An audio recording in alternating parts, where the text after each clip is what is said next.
اعوذ باللہ من الشیطان الرجیم بسم اللہ الرحمن الرحیم اللہم صلی علی سیدنا و مولانا محمد وعلی آلہ وصحبہ وبارک وسلم۔ آج کے اس لیکچر میں علم المقامات کورس لیکچر نمبر 2، جس کا عنوان ہے علم المقامات کی تاریخ، اس کا تعارف اور علم المقامات کے سیکھنے کے رہنما اصول۔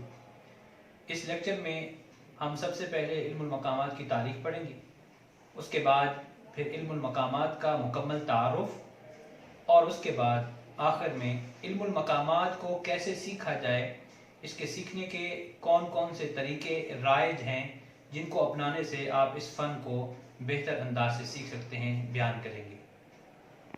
جی جی ہمارے ٹاپک کا عنوان ہے علم المقامات، اس کی تاریخ اور اس کی تعریف۔ سب سے پہلے ہم علم المقامات کی تاریخ پڑھیں گے کہ علم المقامات کی تاریخ کیا ہے۔ یہ خوش الحانی کے ساتھ کلام کرنا، خوش الحانی کے ساتھ اشعار پڑھنا، یا خوش الحانی کے ساتھ قرآن کریم کو یا اور بھی کسی جو ریٹن چیز ہے اس کو پڑھنا، اس کا رجحان کب سے شروع ہوا، اور خاص کر تاریخ اسلامی میں یہ کب اس کی ابتدا ہوئی ہے۔ سب سے پہلے ہم علم المقامات کی تاریخ پڑھیں گے۔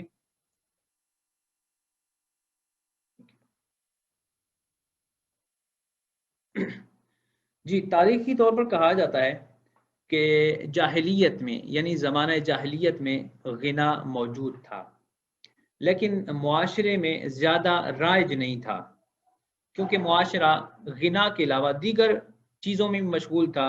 اور دیگر چیزیں آپ کو پتہ ہی ہے کہ عرب جو ہے وہ قبل اسلام کن چیزوں میں مشغول تھے۔ اس میں یہ لڑائیاں، جھگڑے، فسادات اور اس طرح کی جو ایکٹیویٹیز تھیں وہ زیادہ تھیں۔ تو عرب جو ہے وہ معاشرہ، وہ غنا کے علاوہ اس میں دیگر چیزیں بھی زیادہ غالب رہی ہیں۔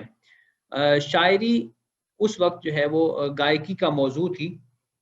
جب عرب معاشرے میں امن آنا شروع ہوا تو پھر شاعری اور گائکی جو ہے یہ ایک لوگوں کا موضوع بننا شروع ہو گئی۔ اسلام کی آمد کے ساتھ ہی خاص طور پر حضور علیہ السلام اور خلفائے راشدین کے عہد میں غنا کی ابتدا ہوئی۔ آپ کو پتہ ہے خاص طور پر ہم حضرت حسان بن ثابت رضی اللہ تعالیٰ عنہ کے اشعار کا تذکرہ ہر جگہ کرتے ہیں کہ حضور علیہ السلام کی شان میں جو حضرت حسان بن ثابت رضی اللہ تعالیٰ عنہ کے اشعار، وَأَحْسَنُ مِنْكَ لَمْ تَرَ قَطُّ عَيْنِي وَأَجْمَلُ مِنْكَ لَمْ تَلِدِ النِّسَاءُ خُلِقْتَ مُبَرَّأً مِنْ كُلِّ عَيْبٍ كَأَنَّكَ قَدْ خُلِقْتَ كَمَا تَشَاءُ۔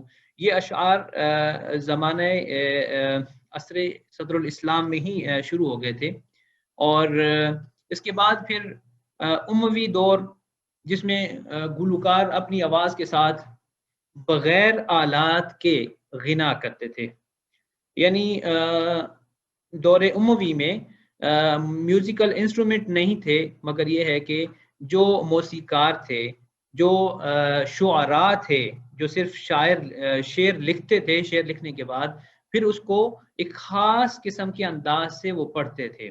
اب شعر میں جو معافی ضمیر بیان کیا جاتا ہے، اس کو پھر اپنی آواز کا لباس پہنا کے، اپنی آواز کے رنگ میں وہ اس احساس کو لوگوں کو محسوس کرواتے تھے کہ اس شعر میں شاعر کسی کے فخر کی بات کر رہا ہے، کسی کے رثا کی بات کر رہا ہے، مرثیہ کے بارے میں ہے، یا کسی کے دکھ اور غم کو اجاگر کر رہا ہے۔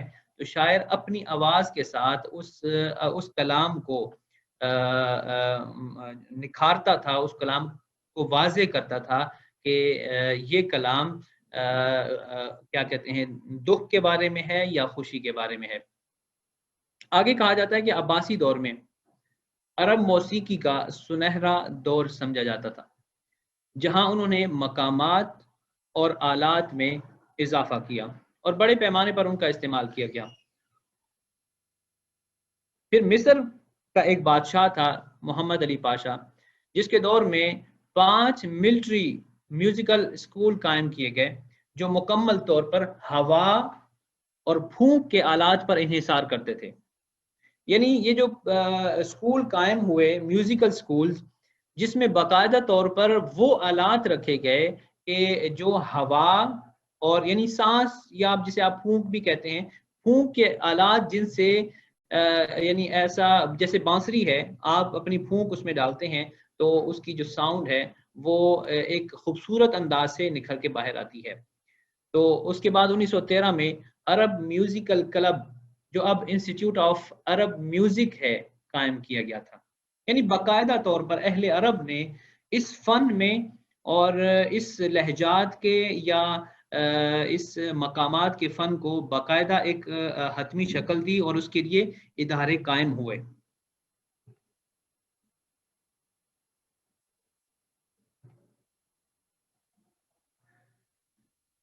اگلی ہیڈنگ ہے مقامات قرآنیہ سے کیا مراد ہے؟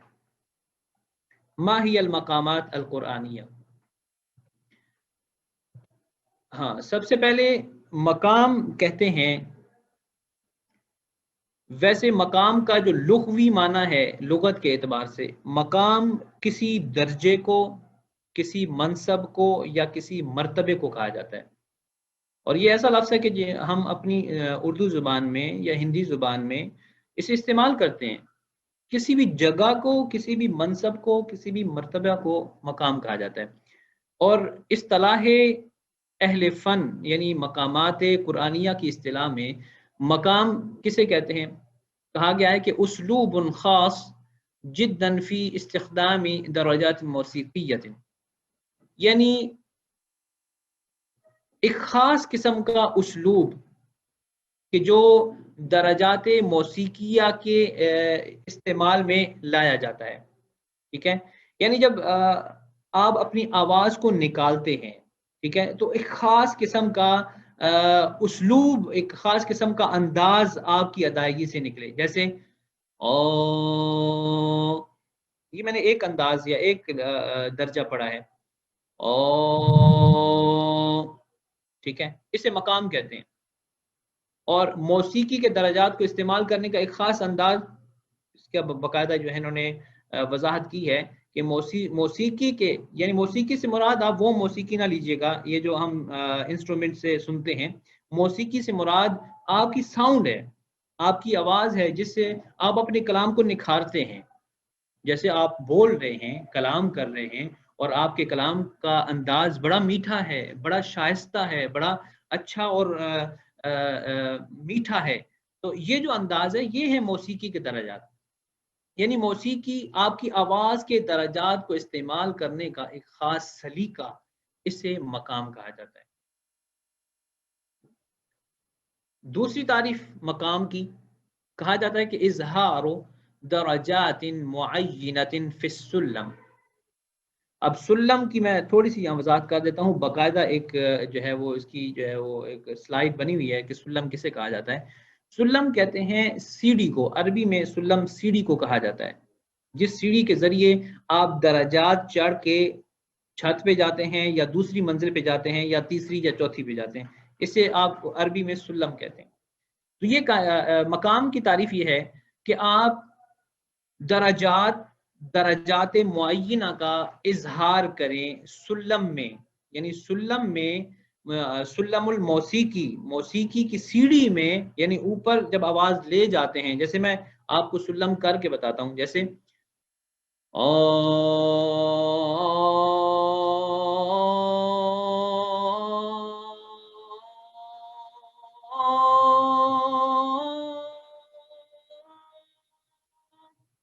یہ تھی سلم، یہ تھی سیڑھی کہ آواز کے لیول کو میں نے ابتدا سے شروع کیا اور اس کو پھر آہستہ آہستہ اوپر کی طرف لے گیا، ٹھیک ہے۔ مقام کہتے ہیں کہ اظہار درجات معینۃ فی السلم، سلم میں خاص درجات کا اظہار کرنا، کسی ایک درجے کا اظہار کر دینا، اسے مقام کہتے ہیں۔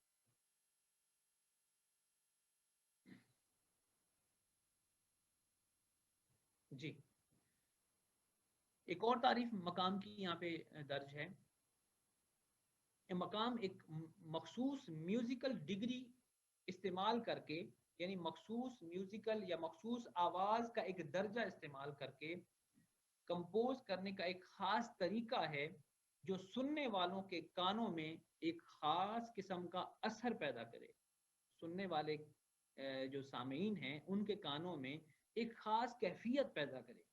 ٹھیک ہے. مثال کے طور پہ آپ دعا مانگ رہے ہیں تو جو دعا مانگنے والا ہے تو اس کی ادائیگی میں ایسا درد ہو کہ آپ جب اس دعا کو سنیں تو آپ کی ظاہری کیفیت یا جسمانی کیفیت پر اس کے اثرات مرتب ہوں. ٹھیک ہے. جیسے میں نے مثال بھی دی تھی، اللہم ربنا ولا تحملنا ما لا طاقت لنا به واعف عنا. یہ ایک انداز ہے، میں آپ کو کر کے بتا رہا ہوں. یعنی یہ جو ایک خاص قسم کا ایک لہجہ اپنایا گیا ہے، خاص قسم کا ایک سٹائل اپنایا گیا ہے، اسے آپ مقام کہتے ہیں.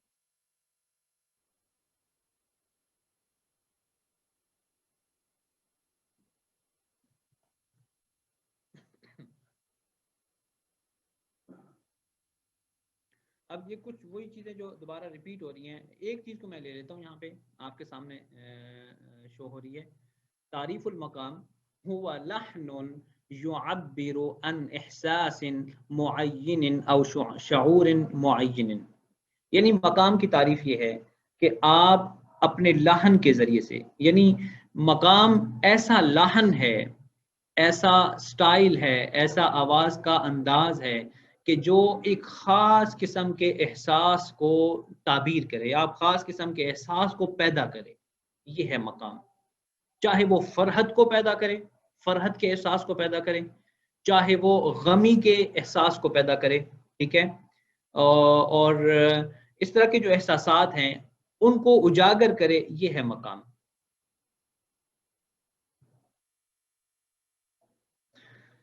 علم المقامات کا موضوع، اس علم میں ہم کس چیز پر زیادہ گفتگو کریں گے، ہمارا موضوع سخن کیا ہوگا؟ علم المقامات میں آپ کو موضوع جس چیز کو بنانا ہوگا وہ ہوگا سلم الموسیقی. یعنی موسیقی سے مراد، میں آپ کو دوبارہ کلیئر کر دوں کہ موسیقی سے مراد وہ موسیقی نہیں ہے. موسیقی سے مراد صرف آواز کے درجات ہیں جو میں آپ کو پہلے پڑھ کے بتا چکا ہوں. ٹھیک ہے. تو ہمارا یہ اس علم سے جو متعلق جو موضوع ہے وہ کیا ہوگا؟ سلم الموسیقی. یعنی آواز کے جو درجات میں نے آپ کو 7 یا 8 درجات پڑھ کے آپ کو بتائے ہیں، وہ درجات ہی اسی پر گفتگو ہوگی کہ مقام حجاز میں ہم ان درجات کو کس کس انداز سے لے کے جائیں گے، مقام نہاوند میں ہم ان درجات کو کیسے کیسے اوپر لے کے جائیں گے، مقام رست میں کیسے لے کے جائیں گے، مقام بیات میں کیسے لے کے جائیں گے. تو ہمارا علم المقامات کا موضوع ہوا سلم الموسیقی. یہ سب سے اہم چیز اب بیان کر رہا ہوں، علم المقامات کی غرض و غایت.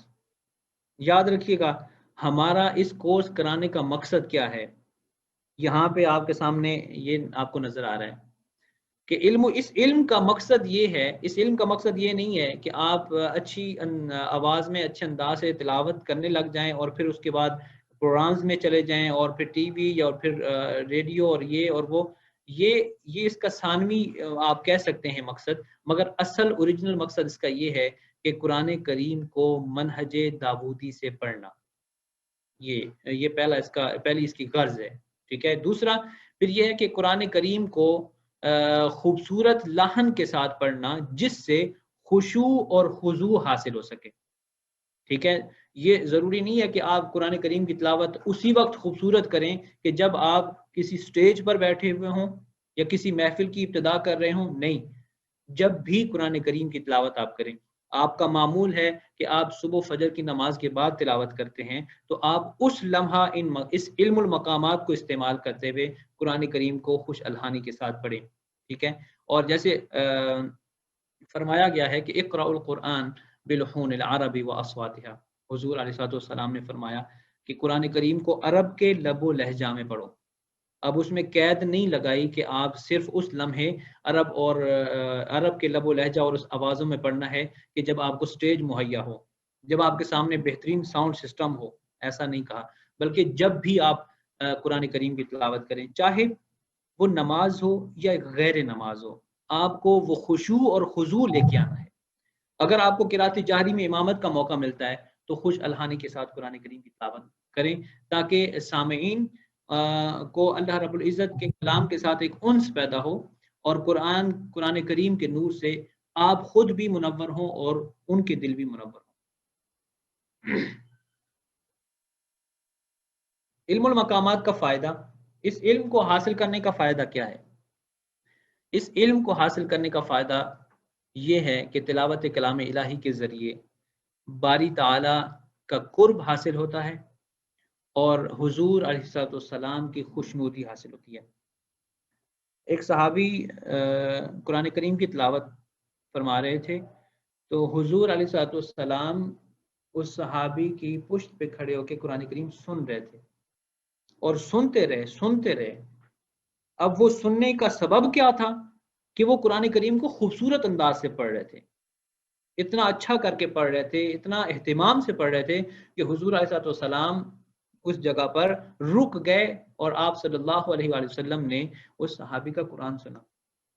جب صحابی کو پتہ چلا کہ حضور علیہ السلام قرآن کریم کی تلاوت سن رہے ہیں تو اس صحابی نے عرض کیا، یا رسول اللہ کہ اگر مجھے پتا ہوتا کہ آپ میرے پیچھے قرآن کریم کی تلاوت سن رہے ہیں تو میں اسے اور نکھار کے پڑھتا اور خوبصورت انداز سے پڑھتا، لحبرتہ تحبیرا، کہ میں اس قرات کو اور خوش الحانی کے ساتھ پڑھنے کی کوشش کرتا، مزید نکھارتا۔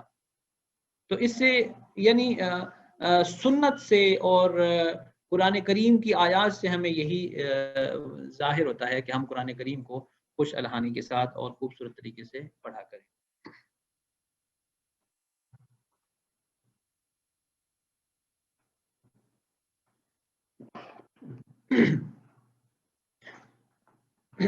علم المقامات کی وجہ تسمیہ۔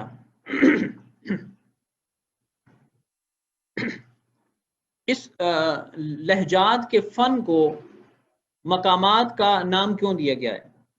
یہ لفظ مقام اس فن کے لیے کیوں اختیار کیا گیا ہے؟ ٹھیک ہے، تو کہا جاتا ہے کہ لفظ مقام جس کا اطلاق دھن یا راگ کے اصولوں پر ہوتا ہے، ٹھیک ہے، دھن اور راگ یہ آپ وہ موسیقی والی دھن یا راگ کی طرف نہ لے کے جائیے گا، یہ دھن جو آپ کی آواز سے پیدا ہوتی ہے یہ وہ دھن ہے یا وہ راگ ہے، جیسے آپ بھی گنگنائیں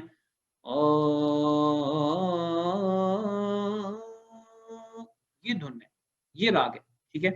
دور قدیم میں انسان علم المقامات کے بارے میں نہیں جانتا تھا، لیکن وقت گزرنے کے ساتھ دھن یا راگ ایک علم میں تبدیل ہوا جس کے باقاعدہ اصول بنائے گئے اور جس کی مدد سے دھن یا راگ بنانے میں آسانی پیدا ہوئی۔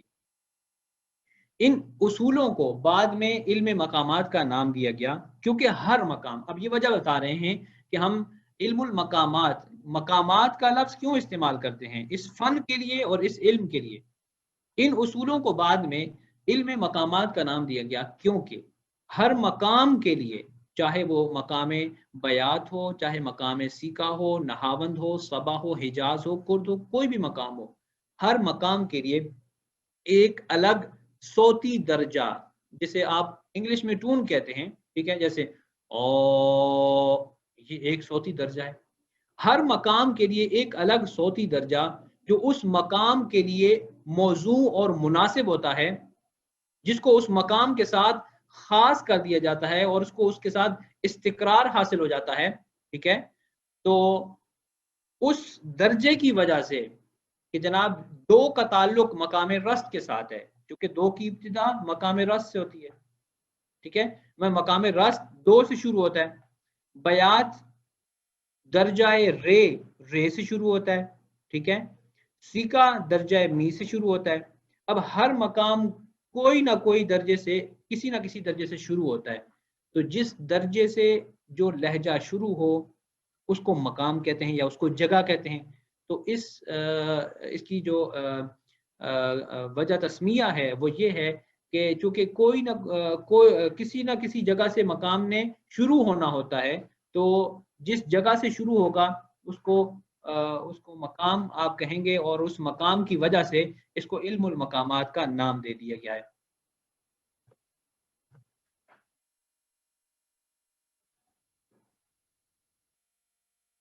جی دوسری وضاحت آپ سنیے گا۔ مقامات مقام کی جمع ہے، عربی میں جگہ، درجہ یا علامت کے لیے استعمال ہوتا ہے۔ مندرجہ ذیل مقامات میں سے ہر مقام سلم کے یعنی اس سیڑھی کے کسی نہ کسی درجہ صوتی کے ساتھ مستحکم ہوتا ہے یا پھر شروع ہوتا ہے، ٹھیک ہے۔ اس وجہ سے اس کو علم المقامات کہا گیا، یعنی مقام کی جمع مقامات۔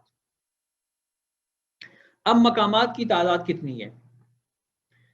مقامات اصلیہ کی تعداد 8 ہے، جس میں مقام الرست، مقام البیاتی، مقام العجم، مقام النہاوند، مقام الکرد، مقام الحجاز، مقام السیکا اور مقام الصبا۔ مثال کے طور پہ مقام رست جس کا تعلق درجہ 2 کے ساتھ ہے۔ اب یہ 2 کیا ہے، رے کیا ہے، یہ اسی لیکچر میں انشاءاللہ آگے آئے گا۔ مقام بیات جو کہ درجہ رے کے ساتھ خاص ہے۔ اسی طرح مقام سیکا کے بارے میں آپ کو بتا چکا ہوں کہ وہ درجہ می، اس کا تعلق می کے ساتھ ہے کہ اس کی ابتدا می سے ہوتی ہے۔ اقسام المقامات، مقامات کی اقسام کتنی ہیں؟ مقامات کی 2 قسمیں ہیں، 2 اقسام ہیں۔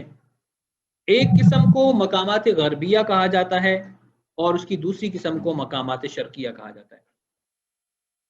مقامات غربیہ میں کون کون سے مقام شامل ہیں اور ان کو غربیہ کیوں کہتے ہیں، وہ انشاءاللہ ہم آگے پڑھتے ہیں۔ مقامات غربیہ میں 4 مقام ہیں، 8 میں سے 4 مقام، جو کہ عجم، نہاوند، حجاز اور کرد، انہیں مقامات غربیہ کہا جاتا ہے۔ مقامات شرقیہ، مقامات شرقیہ بھی 4 ہیں، جن میں رست، بیات، صبا اور سیکا۔ یہ مقامات ٹوٹل یعنی 4 شرقیہ کے اور 4 غربیہ کے، ان کی تعداد 8 ہوتی ہے۔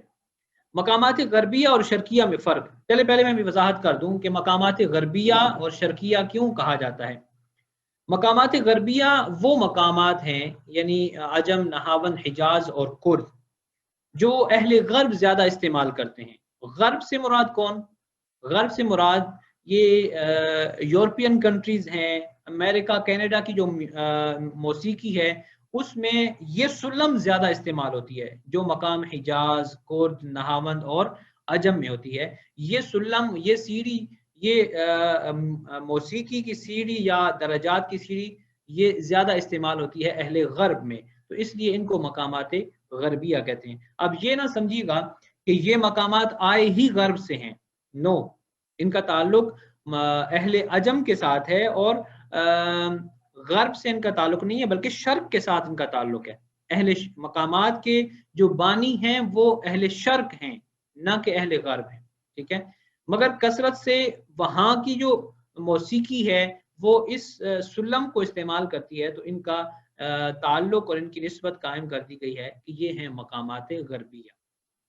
مقامات شرقیہ، چونکہ یہ شرق والے ان پر زیادہ مہارت رکھتے ہیں۔ شرق، اہل شرق جسے آپ کہیں گے، مشرق میں رہنے والے لوگ۔ اب مشرق میں رہنے والے کون ہیں؟ یہ خلیج کے جتنے بھی ممالک ہیں، اہل عرب، ترکی، آذربائیجان، شام، عراق، ایران، پاکستان، یہ سارے اہل شرق میں بسنے والے لوگ ہیں۔ تو اہل شرق کی جو موسیقی ہے اس میں یہ مقامات جو ہے، یعنی سلم الموسیقی جو اہل شرق میں زیادہ استعمال ہوتی ہے، وہ مقام رست ہے، مقام بیات ہے، مقام صبا ہے اور مقام سیکا۔ یہ مقام زیادہ کثرت سے استعمال ہونے والے ہیں اہل شرق میں، اور اہل شرق ان مقامات کو پڑھنے پر قادر ہیں اور ان میں مہارت رکھتے ہیں، اس لیے ان کو مقامات شرقیہ کہا جاتا ہے۔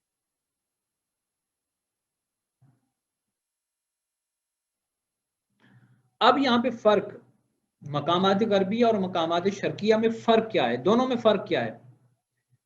مقامات غربیہ اور شرقیہ میں فرق ٹونز کے درجات کا ہے۔ آواز کے جو درجے ہیں نا، جیسے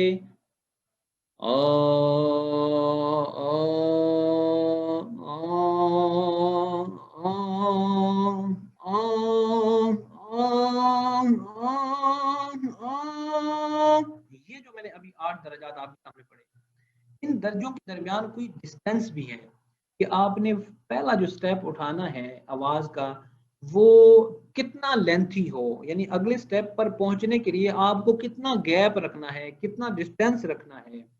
تو عموماً یہ ہوتا ہے کہ آپ جیسے سیڑھی ہے تو اس کے ایک سٹیپ سے آپ جب دوسرے سٹیپ پہ جاتے ہیں تو عموماً یہ ہوتا ہے کہ آپ کو 200 سینٹی میٹر کا ڈسٹینس لینا پڑتا ہے. اور یہ وہ ڈسٹینس نہیں ہے کہ آپ فٹے کے ساتھ ناپتے رہیں، نہیں، یہ آپ کی آواز سے ظاہر ہونا ہوتا ہے. مثال کے طور پہ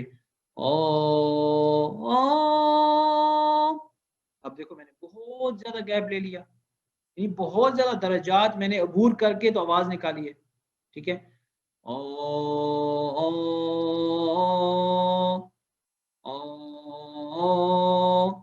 ٹھیک ہے، یہ میں نے 400 سینٹی میٹر کا گیپ لیا ہے. تو فرق میں بتا رہا ہوں، ابھی آپ یہ ساری چیزیں بعد میں انشاءاللہ بالتفصیل سمجھیں گے، ابھی گھبرانے کی ضرورت نہیں ہے. مقامات غربیہ اور شرقیہ میں فرق یہ ہے کہ یہ جو درجات ہیں، یہ جو آواز کے درجات ہیں، ان کا آپس میں جو ڈسٹینس ہے وہ ظاہر کرتا ہے کہ یہ مقامات شرقیہ ہیں اور یہ مقامات غربیہ ہیں. چونکہ مقامات غربیہ، یہ دیکھیے گا، مقامات غربیہ میں ٹونز کے درجات کا آپس میں جو فاصلہ ہے، اب یہاں پہ میں نے لفظ لکھا ہوا ہے بعد، بعد عربی میں دوری کو کہتے ہیں، فاصلے کو کہتے ہیں، ڈسٹینس کو کہتے ہیں. تو مقامات غربیہ میں ٹونز کے درجات کا آپس میں جو فاصلہ ہوتا ہے یا جو بعد ہوتا ہے وہ 200 سینٹی میٹر ہوتا ہے، یعنی وہ بعد کامل ہوتا ہے. اور جو دوسرا آپ ڈسٹینس استعمال کرتے ہیں مقامات غربیہ میں وہ ہوتا ہے ہاف بعد، جس میں آپ کو 100 سینٹی میٹر ڈسٹینس لینا ہوتا ہے، اور یہ آپ اپنی آواز سے کر کے ظاہر کرتے ہیں. میں اس پہ باقاعدہ آپ کی پریکٹس کرواؤں گا. ٹھیک ہے، اور مقامات شرقیہ میں دیکھیے گا، مقامات شرقیہ میں ٹونز کے درجات سے مراد آواز کے درجات کا آپس میں جو ڈسٹینس ہے وہ یا تو فل ٹون ہوگا یعنی بعد کامل ہوگا، یعنی بعد کامل جب لفظ استعمال ہو اس کا مطلب ہے کہ 200 سینٹی میٹر ڈسٹینس. ٹھیک ہے، یا پھر نصف بعد ہوگا یعنی ہاف بعد، یعنی آپ کہیں کہ 100 سینٹی میٹر. یا پھر تیسری چیز جو اس میں سب سے مشکل ہے، جو مقامات غربیہ کو شرقیہ سے الگ کرتی ہے، وہ ہے کہ کوارٹر بعد، یعنی یہاں پہ آپ آواز کا کوارٹر حصہ بھی آپ کو پڑھنا ہوتا ہے. یعنی 200 ہے تو آپ نے 150 ادائیگی کرنی ہے. ٹھیک ہے، اپنی آواز کے ساتھ 150 سینٹی میٹر کا آپ نے ڈسٹینس لینا ہے، اور یہ اہل غرب کے لیے بہت مشکل ہے، اور اس پر قادر ہوئے ہیں تو اہل شرق ہی قادر ہوئے ہیں.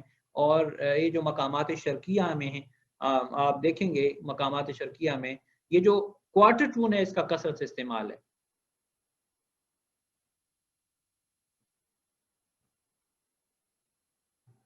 اچھا، اب ہم جو مقامات آپ نے پڑھے ہیں 8 مقامات، ان کے اسماء کا تعلق کہاں سے ہے؟ کیا وہ اہل غرب کی طرف سے اسماء ان کے رکھے گئے ہیں، یا اہل عرب کی اہل عرب کی طرف سے رکھے گئے ہیں، یا پھر اہل عجم کی طرف سے رکھے گئے ہیں؟ ذرا ان کے اسماء کی وجہ تسمیہ پڑھتے ہیں. مندرجہ ذیل 8 مقامات کے عربی اور فارسی اسماء ہیں. اب اس میں کچھ اسماء عربی الاسم ہیں اور کچھ فارسی الاسم ہیں. پہلا مقام جو انہوں نے دیا ہے یہ ہے رست، جو کہ فارسی الاسم ہے. اس کا تعلق فارسی کے ساتھ ہے، جس کا معنی ہے سیدھا یعنی مستقیم. آپ اپنے الفاظ میں استعمال کرتے ہوں گے براہ راست اور راہ راست. ٹھیک ہے، تو راست کہتے ہیں سیدھے کو، اور بعض لوگ اس کو عربی میں رست بھی پڑھتے ہیں، اور رست کہتے ہیں بس پر سوار ہونے والا. ٹھیک ہے، تو زیادہ اس کا جو معنی ہے وہ راست یعنی سیدھا. ٹھیک ہے، چونکہ مقامات کے بانی جو ہیں وہ اہل فارس کو قرار دیا گیا ہے.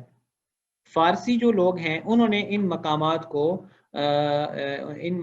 کی یا ان لہجوں کی بنیاد رکھی اور اس علم کو لوگوں کے سامنے پیش کیا. تو اس لیے زیادہ تر اسماء جو ہیں وہ فارسی سے یا اہل فارس سے ریلیٹڈ ہوں گے. مقام بیات یہ ایک عرب قبیلہ کی طرف منسوب ہے. عراق میں ایک قبیلہ بیات آباد ہے جس کو مقام بیات کی طرف منسوب کیا گیا ہے، یعنی مقام بیات، یا یہ کہہ سکتے ہیں کہ عربی قبیلہ بیات اس انداز سے کلام کرتا تھا یا اشعار پڑھتا تھا یا قرآن کریم کی تلاوت کرتا تھا، یہ بھی آپ کہہ سکتے ہیں کہ اس قبیلے کی طرف اس کا نام منسوب کیا گیا ہے۔ گو ہو سکتا ہے کہ وہ اس انداز میں ماہر ہوں، اس انداز کو اس انداز کے خالق ہوں، یہ آپ وجہ تسمیہ اس کی بیان کر سکتے ہیں۔ سیکا، اصل میں یہ سہ گاہ ہے، عربی میں سی چونکہ گاف ہے نہیں تو اس کو سیکا بول دیتے ہیں۔ اس کو فارسی میں سہ گاہ، جس کو فارسی میں تیسرا درجہ یا مقام کہتے ہیں، ٹھیک ہے۔ آپ جانتے ہیں کہ ہم لوگ گاہ یوز کرتے ہیں، جیسے عید گاہ ہے، جیسے جنازہ گاہ ہے، ٹھیک ہے، تو یہ کہتے ہیں کہ گاہ جگہ، ٹھیک ہے۔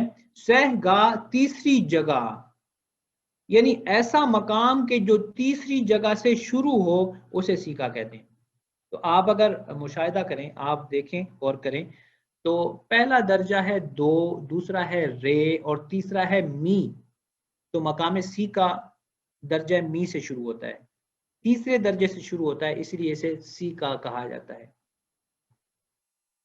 نہاون ایران میں ایک علاقے کی طرف اس کا نام منسوب ہے، یعنی نہاوت ایک جگہ کا نام ہے ایران میں، اس جگہ کی نسبت سے نہاون ایک پہچان رکھا گیا ہے مقام کی۔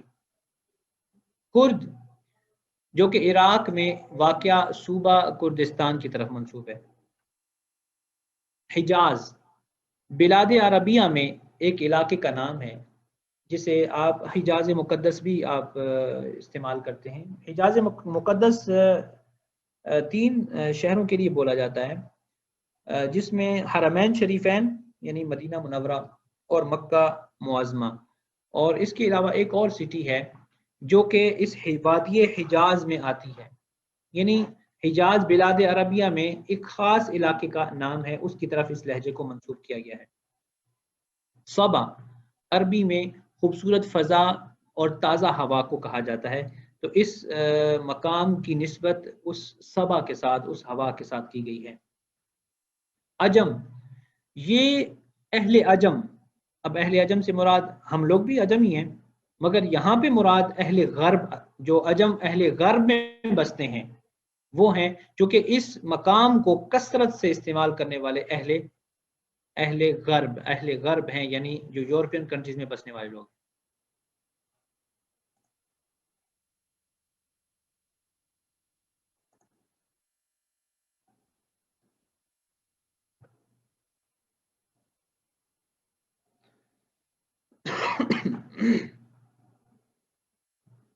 جی، سلم پہلے ہم لفظ استعمال کر چکے ہیں، اب اس کی تعریف کرتے ہیں اور اس کی اقسام پڑھتے ہیں۔ سلم کی تعریف کیا ہے؟ سلم کسے کہتے ہیں؟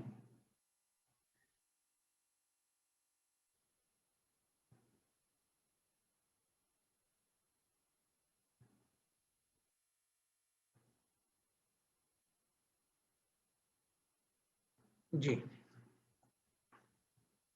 عربی میں سلم سیڑھی کو کہا جاتا ہے، اس سے مراد آواز کے 8 درجات ہیں، اور سلم ان 8 آوازوں کو کہتے ہیں جو 2 سے لے کر 2 جواب تک مشتمل ہیں، وہ 8 آوازیں، ٹھیک ہے، آپ کو ابھی نظر آئیں گی۔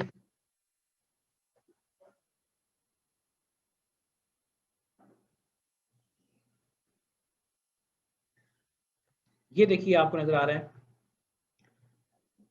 اب میں ان کو پہلے پڑھ کے بتاتا ہوں، پہلے سمپل آپ دیکھ لیں، یہ شروع ہو رہا ہے یہ لیفٹ سائڈ سے، آپ دیکھیے گا، دو رے می فا سول لا سی دو۔ اب آواز کو آپ اوپر لے کے گئے ہیں، ایسے ہی واپس نیچے لے کے آئیں، دو سی لا سول فا می رے دو جی، یہ ہے سلم۔ اب سارے مقامات جتنے بھی آپ مقام اور اس کی انواع، اس کی فروعات، ان سب کا تعلق ان 8 آوازوں کے ساتھ ہے۔ ان 8 آوازوں کو آپ کنٹرول کر لیں، ان 8 آوازوں کو آپ ان پر تحکم حاصل کر لیں تو آپ مقامات، علم المقامات آپ کے کنٹرول میں ہے۔ علم المقامات یا لہجے جتنے بھی ہیں وہ سب آپ کے کنٹرول میں ہیں کہ آپ جب چاہیں جس لہجے کو اختیار کریں۔ ان 8 آوازوں کو پختہ کر لیں۔ یہ 8 آوازیں بہت اہم ہیں۔ ہمارا جو مرکز جو ہے وہ ظاہر ہے چونکہ یہ اس فن کا موضوع ہے، اب پوری جو ہے نا وہ علم المقامات کا یہ جو فن ہے وہ انہی 8 آوازوں پر مرکوز ہے۔ اب کہیں پر آپ کو 2 کے بعد رے نہیں لینا پڑے گا، رے کا اگلا درجہ لینا پڑے گا، ٹھیک ہے، اور کہیں پر یہ تھوڑی سی جو ہے نا وہ فرق ہوگا، ایک مقام دوسرے مقام سے کیسے ممتاز ہوگا وہ ہم آگے انشاءاللہ پڑھیں گے، مگر استعمال صرف یہی 8 آوازیں ہوں گی۔ ہو سکتا ہے رے سے شروع ہو کے پھر نیکسٹ رے پہ جائے، ہو سکتا ہے مقام می سے شروع ہو اور اگلی می پہ جائے، ٹھیک ہے، کیونکہ یہاں پہ آپ کو 2 نظر آ رہا ہے تو اس 2 کے بعد یہ جو اینڈ پہ 2 ہے یہ پہ درجات نیکسٹ شروع ہو جاتے ہیں، ٹھیک ہے، آواز کے لیول کا اگلا درجہ شروع ہو جاتا ہے، یہ ہے وہی درجہ۔ درجات 7 ہوتے ہیں، 2 رے می فا سو لا سی، مگر یہ جو 2 ہے یہ وہی فرسٹ 2 کا جواب ہوتا ہے کہ یہاں سے پھر آواز کا اگلا درجہ شروع ہو جاتا ہے۔ اب سلم کی 2 قسمیں ہیں، جیسے مقامات کی 2 قسمیں تھیں، سلم کی بھی 2 قسمیں ہیں، سلم غربی اور سلم شرقی۔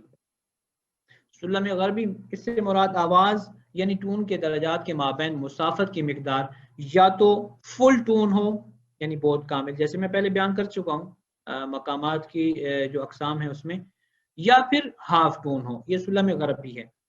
اور سلم شرقی اس سے مراد آواز اور ٹون کے درجات کے مابین مسافت کی مقدار یا فل ٹون ہو یا ہاف ٹون ہو یا پھر کوارٹر ٹون ہو، ٹھیک ہے۔ کوارٹر ٹون کی ادائیگی تھوڑی سی مشکل ہے، مگر اس میں پریکٹس ہم کریں گے تو انشاءاللہ اس پر قادر ہوں گے۔ یہ کوارٹر ٹون ہم کوارٹر ٹون کی ادائیگی جب ممکن ہوگی تو تب آپ مقامات شرقیہ پر قادر ہوں گے، جس میں رست بھی آتا ہے، جس میں بیات بھی آتا ہے، جس میں سیکھا اور سبا بھی آتے ہیں۔ یہ سلم ہے، یہ سیڑھی آپ کو نظر آ رہی ہے، دیکھیے ذرا مشاہدہ کیجیے۔ سٹیپ، ایک سٹیپ 2 کا ہے اور اس کے بعد ایک بلیک سٹیپ ہے، لائٹ بلیک، ٹھیک ہے، یہ بھی آواز کا ایک درجہ ہے۔ اب درجہ 2 جو ہے وہ 100 سینٹی میٹر اپنے اندر رکھتا ہے ڈسٹینس، اور اس کے بعد جو بلیک ہے وہ بھی 100 سینٹی میٹر کا ڈسٹینس رکھتا ہے۔ اب ان دونوں کو ملائیں 100 + 100 تو یہ 200 بنتا ہے، یعنی آپ 2 سے رے تک پہنچیں گے تو آپ کو 200 سینٹی میٹر کا ڈسٹینس لینا ہوگا آواز کے اعتبار سے، لمبائی یا فٹ کے اعتبار سے نو، آواز کی اونچائی کے اعتبار سے، جیسے دو رے او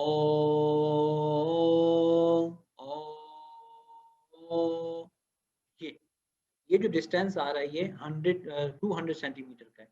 اس کے بعد بھی دیکھیے رے اور می، اس کے درمیان بھی بلیک ہے، اس کا مطلب ہے بلیک بھی اس میں شامل ہے، تو یہ ڈسٹینس یہ بھی 200 سینٹی میٹر کا ہوگا۔ پھر آگے دیکھیے می اور فا، یہاں پہ نوٹ کرنے والی چیز ہے، یہ ہے سلم غربی کہ می اور فا میں کوئی بلیک نہیں آ رہا، جس بیچ میں بلیک گیپ نہیں آ رہا، ٹھیک ہے، یعنی وہ 100 نکل گیا، تو یہ می اور فا کے درمیان جو ہے وہ ہاف ٹون ہے۔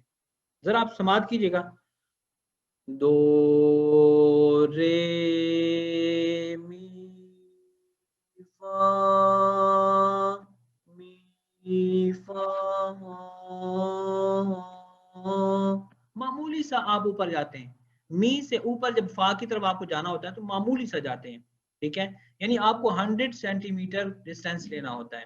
اگر آپ نے تھوڑا مزید آواز کو اونچا کر لیا تو وہ پھر 100 سینٹی میٹر نہ ہوا، وہ 200 ہو گیا، تو پھر یہ رانگ ہے کہ می کے بعد آپ کو 100 سینٹی میٹر ڈسٹینس لینا ہے۔ یہ ہے سلم غربی، جس میں آپ کو ہاف بود یعنی ہاف ٹون اور فل ٹون آپ ان مقامات میں لیتے ہیں. ٹھیک ہے.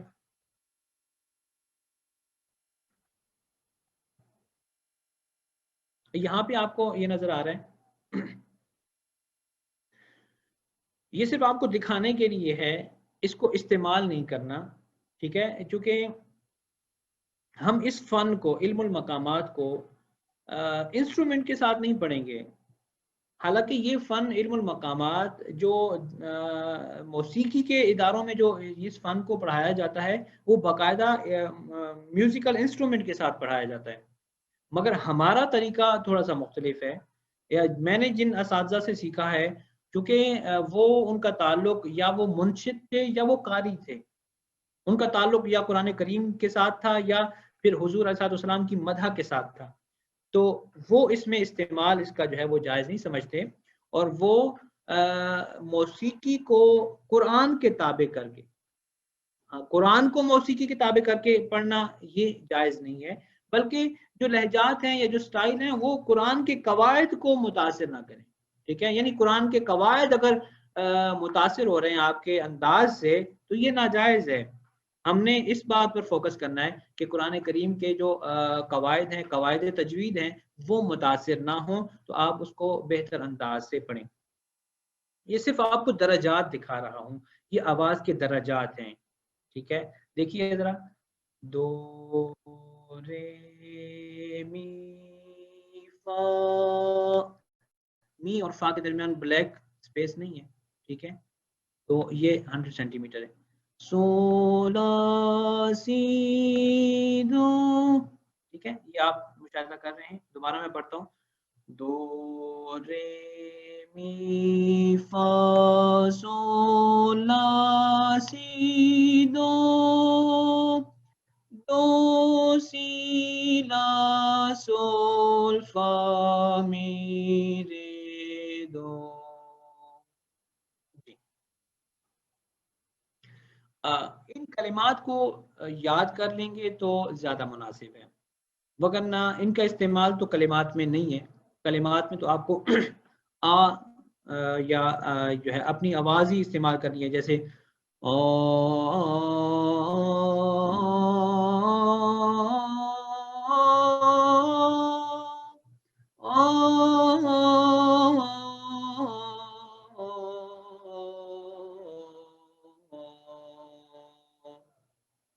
یہ آواز استعمال ہونی ہے قرآن میں یا اناشید میں یا عربک نعتوں میں. ٹھیک ہے. یہ آواز استعمال ہونی ہے. دو رے می فا سو لا سی دو، یہ صرف آپ کی ان درجات پر مکمل کنٹرول حاصل کرنے کے لیے آپ کو ان کلمات کو یاد کرنا ہوگا، تاکہ آپ آواز کے درجات پر کنٹرول حاصل کر سکیں.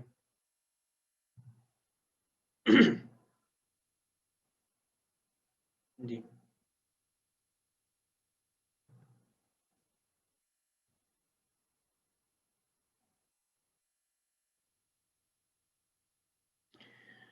یہ چیز میں بیان کر چکا ہوں، مگر آپ دوبارہ اس کو دیکھ لیجئے گا کہ آواز کی ایک درجے سے دوسرے درجے میں مسافت کتنے سینٹی میٹر ہوتی ہے. تو یہ یہاں پہ باقاعدہ میں نے درج کیا ہوا ہے کہ بود کامل جسے 200 سینٹی میٹر کی ڈسٹینس پر رکھنا ہوتا ہے، اور نصف بود یعنی ہاف ٹون اس کو 100 سینٹی میٹر تک رکھنا ہوتا ہے. پھر اس کے بعد رب بود یعنی کوارٹر ٹون، اس کو 150 سینٹی میٹر کا ڈسٹینس دینا ہوتا ہے. اور بود و نصف بھی استعمال ہوگا ہمارے لہجات میں، مقامات میں، یعنی آپ کو 1.5 بود لینا ہوگا، ایک بود اور ایک ہاف. ٹھیک ہے. ایک ٹون اور ایک ہاف ٹون. ٹھیک ہے. تو یہ بنے گا 300 سینٹی میٹر کا ڈسٹینس. یہ ایک مقام میں، خاص کر مقام حجاز میں اس کا استعمال ہے کہ آپ کو آواز کے درجات میں 1.5 ٹون آواز کو اٹھانا ہوگا. ٹھیک ہے. یہ وہاں استعمال اس کا ہوگا. یہ انہوں نے موسیقی میں انہوں نے رموز استعمال کی ہوئی ہیں کہ ہاں فل ٹون کی رموز کیا ہے، رمز کیا ہے، یہ آپ کے سامنے یہ نظر آ رہی ہے. ٹھیک ہے. اور ہاف ٹون کی یہ رمز ہے، اور کوارٹر ٹون کی یہ رمز ہے، یہ آپ کو نظر آ رہی ہے میرا اگر آپ کو کرسر معلوم ہو، اور بود و نصف کی یعنی 1.5 ٹون کی آپ کو یہ رمز نظر آ رہی ہے. یہ آپ کے لیے ضروری نہیں ہے، مگر اہل فن مقامات کو جب دیکھتے ہیں نا لکھا ہوا، ٹھیک ہے، تو اس میں وہ ان رموز کو استعمال کرتے ہیں. اچھا، یہ آج کے ہمارے لیسن کا جو دوسرا حصہ ہے وہ میں شروع کر رہا ہوں. ہمارا ٹائم تو یہاں پہ اینڈ ہوتا ہے، مگر میں یہ چیزیں جو ہے نا وہ مقامات کو شروع کرنے سے پہلے، یعنی مقام عجم کو کل انشاءاللہ یا اگلے سیشن میں ہم نے مقام عجم کو شروع کرنا ہے، تو اس کو شروع کرنے سے پہلے یہ تھوڑی سی معلومات ہے میں آپ کو دینا چاہتا ہوں کہ علم المقامات کو سیکھنے کا طریقہ کیا ہے، ہم کیسے قادر ہوں گے کہ اس فن کو اچھے طریقے سے حاصل کر سکیں، وہ کون سی ٹرکس ہیں کہ ہم علم المقامات کو اچھے اور پختہ طریقے سے حاصل کر سکیں. یہ میں 10 منٹ میں انشاءاللہ اس کو کمپلیٹ کرتا ہوں. یہ مستقل ایک میں نے لیکچر رکھا ہوا تھا، مگر میں نے چاہا کہ اس کو پہلے ہی بیان کر دیا جائے تاکہ بعد میں آپ کو مشکل پیش نہ آئے.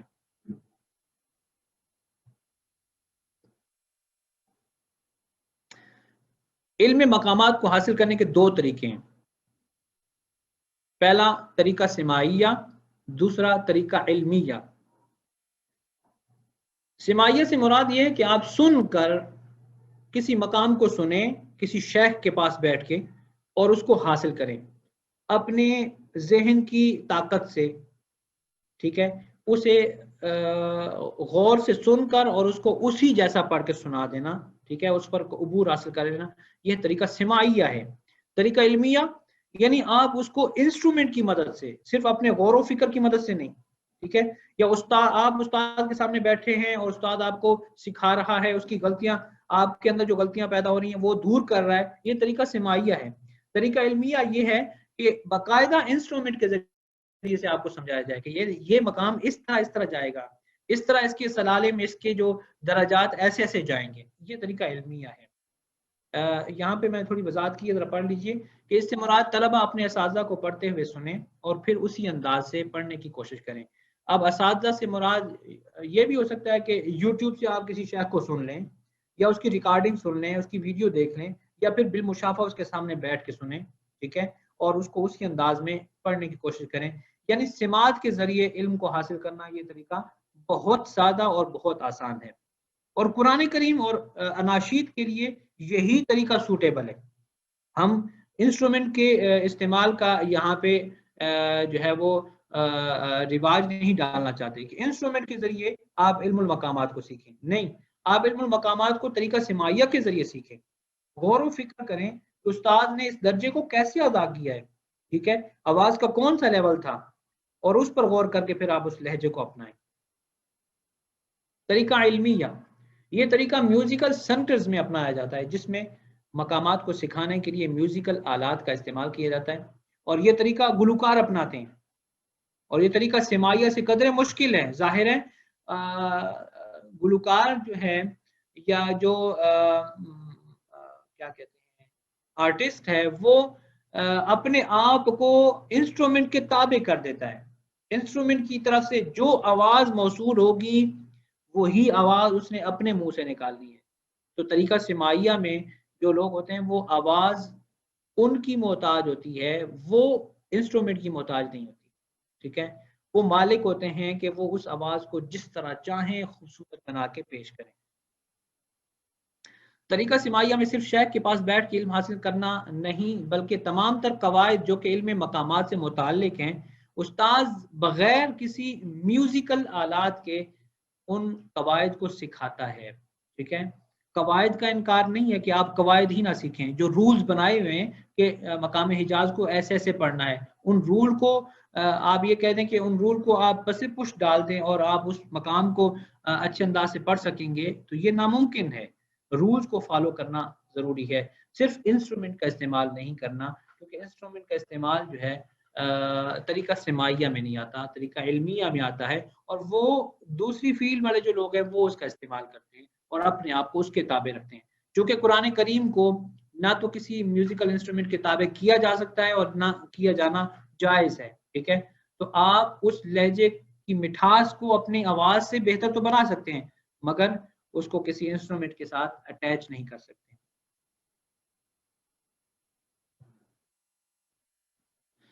مقامات کو، یہ سب سے اہم بات یہ ہے کہ مقامات کو حفظ اور پختہ کرنا اس کا کیا انداز ہونا چاہیے، ہم کیسے مقامات کو یاد کر سکتے ہیں یا اس فن کو پختہ کر سکتے ہیں. یہ میں کچھ معلومات آپ کے سامنے پیش کرتا ہوں. علم المقامات سیکھنے کے رہنما اصول. سب سے پہلی چیز کہ استاذ کوئی نہ کوئی آپ کو مقام سے متعلق ایک نشید بتائے گا یا ایک مقطع بتائے گا عربی کا، ٹھیک ہے، تو کسی خاص مقام کی دھن کو واضح کرے گا، اس کو یاد کرنا یہ ضروری ہے، ٹھیک ہے. اور اس مقطع کی مدد سے مقام کی ٹون یاد کرنا، اس میں بہت زیادہ آسانی پیدا ہوتی ہے، ٹھیک ہے. یہ انشاءاللہ آگے آپ ان مفتاح کو بھی پڑھیں گے اور یہ ساری چیزیں ہم اپنے اس کورس میں اس کو شامل کریں گے. اس مفتاح یعنی اس نشید، مفتاح سے مراد نشید، ویسے مفتاح عربی میں چابی کو کہا جاتا ہے، کسی بھی مقام کی طرف منتقل ہونے کی چابی، ٹھیک ہے.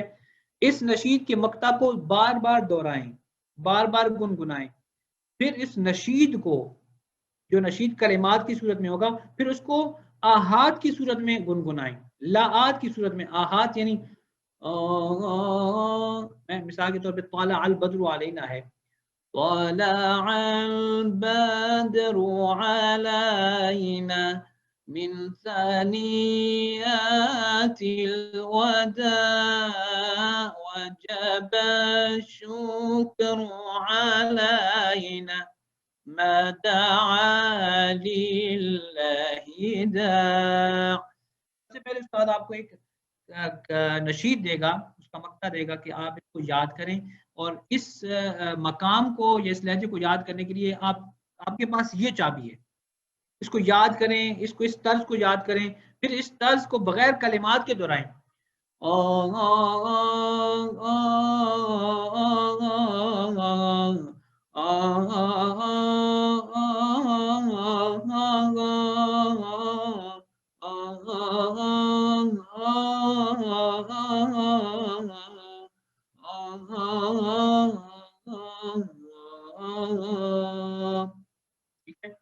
اب یہ جو آہات میں آپ نے گنگنا لیا، ٹھیک ہے، اس کو پھر آپ کسی نہ کسی آیت پر اپلائی کریں، ٹھیک ہے. جیسے یا ایھا الذین آمنوا اذکروا اللہ ذکرا کثیرا، ٹھیک ہے. بعد ازاں اسی مقام میں تلاوت کرنا شروع کر دیں، بعد ازاں اسی لہجے میں، اسی انداز میں، اسی سٹائل میں جو آپ کو پختہ ہو چکا ہوگا اس میں تلاوت شروع کر دیں، پھر اذان دینا شروع کر دیں، پھر عربی کے مزید اناشید پڑھنا شروع کر دیں. تو یہ مقام اس طرح آپ کا پختہ ہوتا جائے گا. جب آپ کو مقام کی ٹون کی سمجھ آ جائے پھر کچھ دن قرآن کی تلاوت صرف اسی مقام میں کرنا شروع کر دیں. جب بھی تلاوت کریں تو اسی لہجے میں آپ تلاوت کریں یہاں تک کہ آپ کو وہ مقام مکمل طور پہ حفظ اور پختہ ہو جائے. پھر کچھ اناشید اور تلاوات اسی مقام میں تلاش کریں، قرآن نے جو کی ہوں، اور ان کو سماعت کریں، ٹھیک ہے. پھر مشاہدہ کریں کہ آپ کس حد تک مقام کو سمجھ سکے ہیں اور اس میں آپ کون کون سی غلطیاں کر رہے ہیں، ٹھیک ہے، اور شیخ کون کون سی انداز کو اپنا رہا ہے اس مقام میں، اور آپ اس میں کس حد تک کامیاب ہیں اور کس حد تک ناکام ہیں.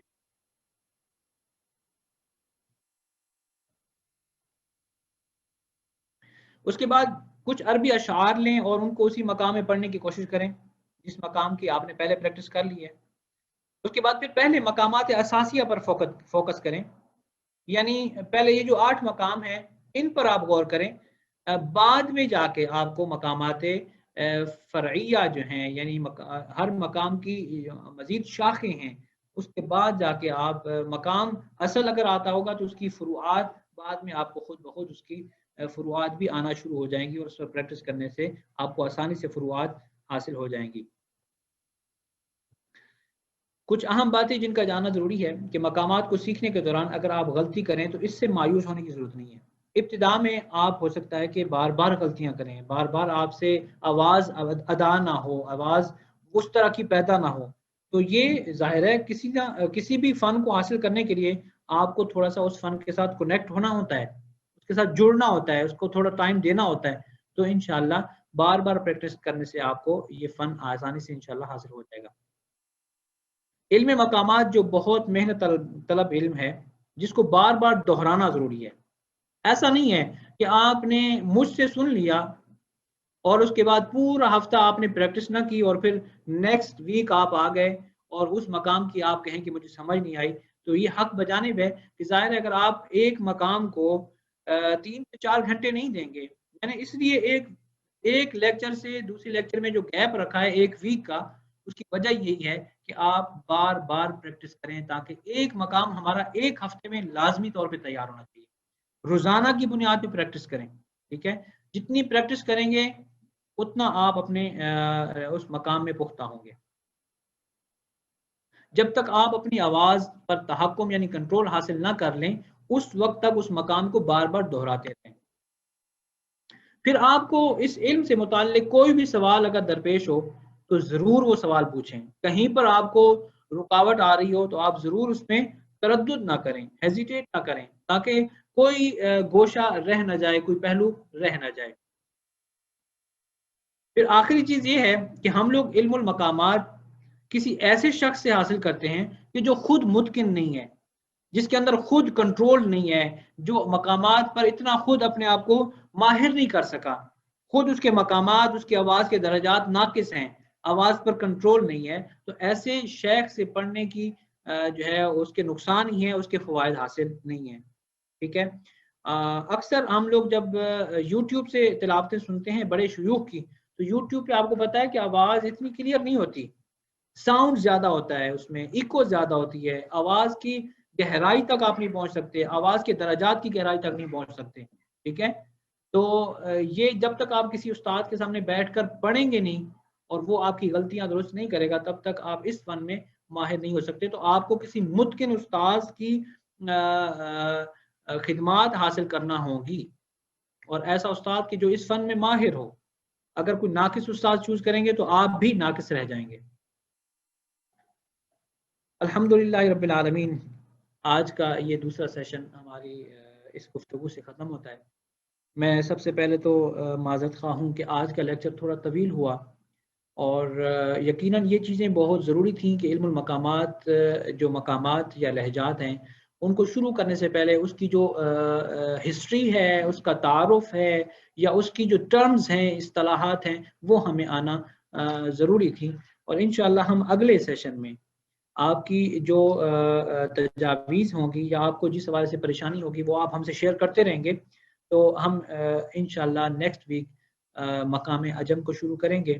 میں دعا کرتا ہوں کہ اللہ رب العزت ہماری اس خدمت کو قبول کرے، اور ہماری اس خدمت کا سب سے بڑا مقصد یہی ہے کہ آپ جتنے بھی شرکاء ہیں سب قرآن کریم کو خوبصورت انداز سے اللہ رب العزت کے حضور پیش کر سکیں اور اس کی تلاوت اچھے اور خشوع اور خضوع سے کر سکیں.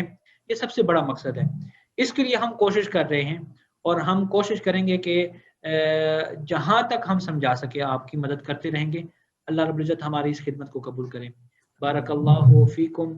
آپ سب سلامت رہیں اور قرآن کریم کے ساتھ متعلق رہیں، اور جب بھی قرآن کریم کو تلاوت کیا کریں تو کوشش کیا کریں کہ کچھ الہانی کو قرآن کریم کی تلاوت کا حصہ ضرور بنایا کریں. السلام علیکم ورحمۃ اللہ وبرکاتہ. وعلیکم السلام.